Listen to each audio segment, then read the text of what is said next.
Before we begin the video, what you're about to witness is just heinous, but bear with me.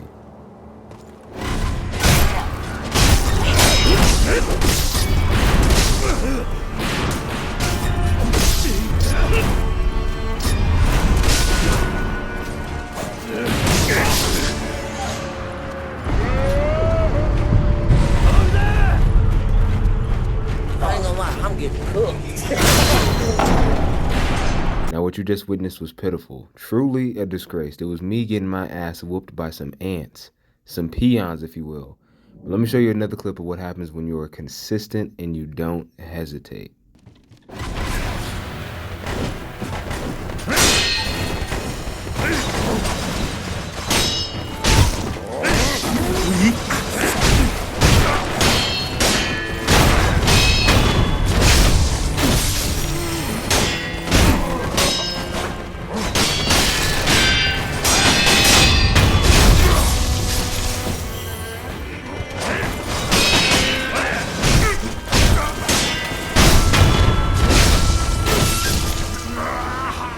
This is one of the greatest games I've ever played.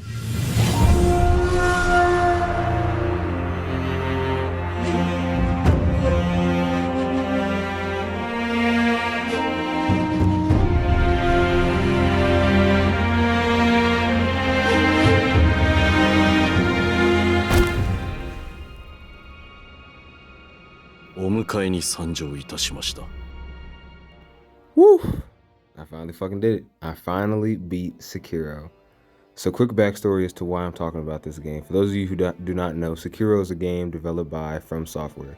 If you don't know who they are at this point, that's pretty insane, but they developed what is now known as the Souls genre of gaming. Since 2009's Demon's Souls, they've been cooking. From Dark Souls 1, 2, and 3 to Bloodborne to Elden Ring, and then Sekiro and Armored Core 6.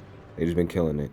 Now, Sekiro is not new at all. This was announced back in 2017, just as Shadows Die Twice with this vague-ass trailer.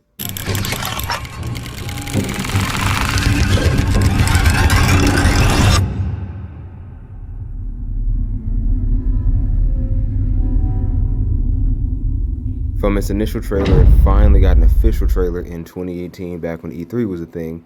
I watched the trailer and I was like, I'm probably going to skip this because I don't play Souls-based games. You need a lot of patience, but there was something about it when I watched the trailer, bam. As soon as I saw that grappling hook, they got me. It made it look completely different than any of the other games that they've ever made. The movement looked way more fluid and just smooth compared to Dark Souls. Plus the game takes place in Japan. You got me. I'm already hooked. The other reason I got this game is because unlike Dark Souls and Bloodborne and stuff, you have a second chance. So as you saw in that first clip, I died. But I was able to get back up and run away or keep the fight going, which I was like, okay, if that's the new mechanic, like, then I definitely can beat this. Now, if you die again, you're cooked. Like, you're gonna have to restart from the last checkpoint. But I did enjoy that mechanic. So then I was like, okay, I'll get Sekiro, I'll get it when it goes on sale. Let me hit up the squad and see if they also want to play. Let's have a friendly competition. It'll be fun that way because then it's like, oh, let's see who can beat this boss, who struggles on this, or who could beat the game the fastest, right? So I hit up the group chat. Hey, who wants to play Sekiro? Who wants to play? I was ridiculed. Clown like a motherfucker.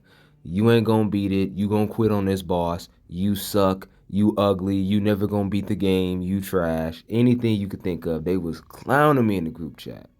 Now, what did God Usopp say back in the day?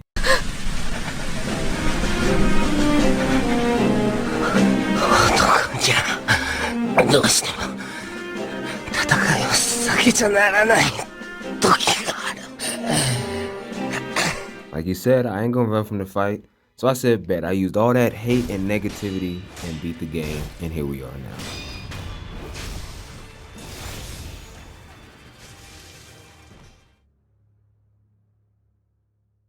So now we're on to why Sekiro is one of the greatest games I've ever played and why it's just a masterpiece. I started the game back in 2023 in January, but I was playing way too many other games at the time and I just wasn't consistent. So this year I was like, I'm only going to play Sekiro and Tears of the Kingdom, just because their combat's kind of the same. So I started playing this again, and like last year I beat the first two bosses, the nigga on the horse and the lady butterfly. That was it. I came back to the game and then I was like, you know what, I'm not going to restart, which is what I should have done. But I was like, no, I'm just not going to restart. I'm going to keep I'm gonna just pick up from where I left off, right? Over the course of 4 days, I ended up relearning this game. Thanks to Seven Ashina Spears. He humbled me for 4 days straight. I lost every, I'm talking like at least 10 to 15 times a day. I try, lose. As you can see in some of this gameplay, first off, I had 8 skill points. If you look in the top right corner, that 8 is for skill points. I thought that I was level 8 in the game. The Makiri counter, I did not remember how to do it. Like, just everything about the game was not clicking, and I was getting punished consistently. I even forgot what posture and the death blow is. Like, just basic mechanics in the game, I could not remember. But after I defeated him, I was like, okay, if I lost that much to him and I finally beat him, I can definitely beat this game.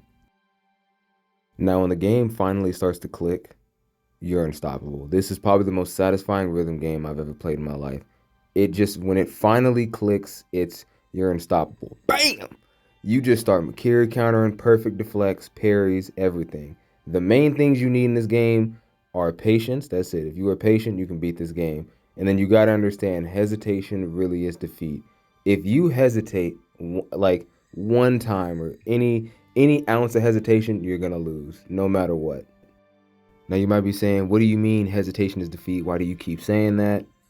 Roll the clip. Let's do a play-by-play. That is Owl, who is Wolf's father. That is who you play in Sekiro.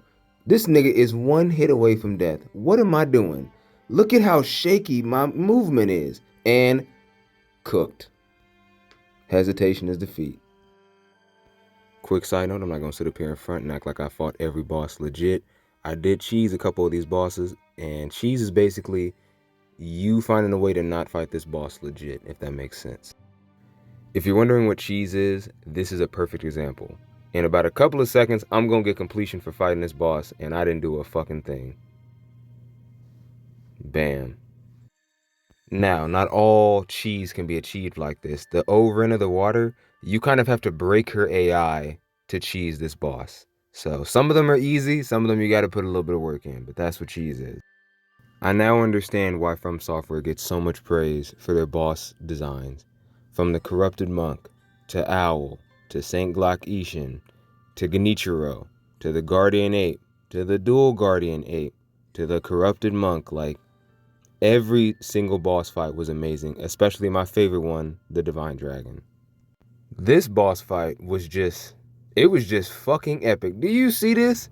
I'm fighting a dragon in heaven, throwing fucking lightning at his ass. This shit was amazing. Like, easily in my top 25 best boss fights of all. Like, look at this. It's not a difficult boss fight. It's just beautiful. Next up is just locations and how beautiful this game is. I'm about to show y'all some photos from how dope this shit is. But overall, like, the locations for this game, you'll go from caves filled with poison, little to no light, dark, creepy as hell, to a village that's like drinking poison, to heaven, to monasteries, to a village on fire, to it's so diverse. Like, all the locations were diverse and just beautiful. Like, did y'all see these photos? They was really on to some shit with this. The game is just beautiful, and the attention to detail were just the little things, like the prosthetic tools.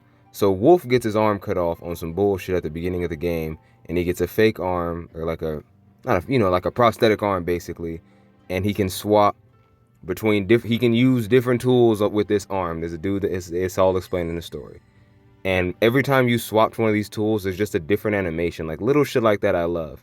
And now that I mentioned it, the story for this game is very, so I didn't remember the story when I started playing in January. I was like, who the fuck is this little ass boy telling me what to do? Like, who is this little nigga? I don't understand the importance of him. But like, as I kept playing, I was like, oh, this is heat. Like, this story it's pretty crazy, but it's really good.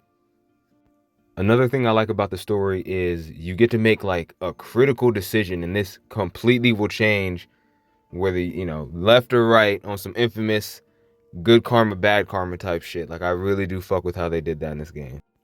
Now, one thing that I've heard from a couple of my friends and stuff like that, they're like, yo, you just beat Sekiro, like, you gotta play Elden Ring. I'm gonna keep it a bill. There's two main reasons I'm not gonna play Elden Ring. One, my back catalog of games is almost all open world games. And Elden Ring is a big ass open world game. I don't feel like dealing with that. 2, the setting of Elden Ring doesn't interest me. I love Japan. That's why like Sekiro was so interesting. You go back to a fictional period of Japan. Elden Ring just looked like Dark Souls, but way the fuck better. I'm probably wrong, but it just looks like you a nigga that's a knight. Obviously, you can have different classes. I know all that stuff, but it's just like the setting of Elden Ring does not interest me in any way. My bad. There's 3 things. Another reason I love Sekiro is it's a linear game. I'm sick of every game being open world. This shit was very straightforward. Go here, kill these people, keep it pushing. I love that. That's what I fucked with Sekiro. It was very straightforward, and I like that. Now, just like how I discovered Sekiro, I was like, this is something interesting, something I've never played before.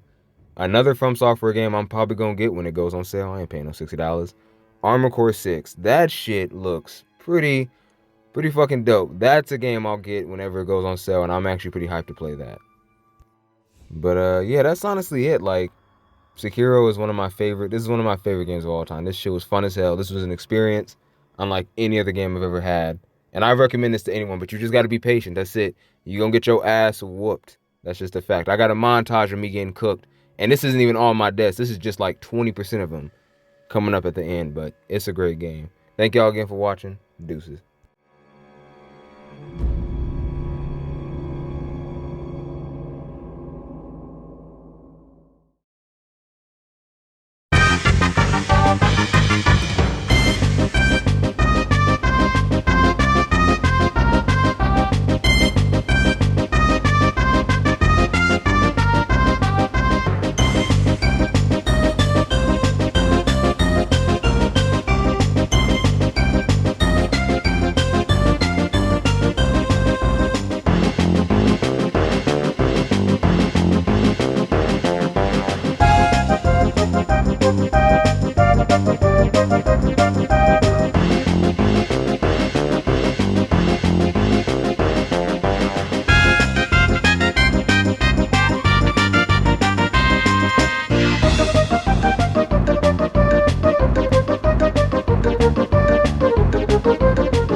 What the fuck did I just watch? もう良いぞ、狼。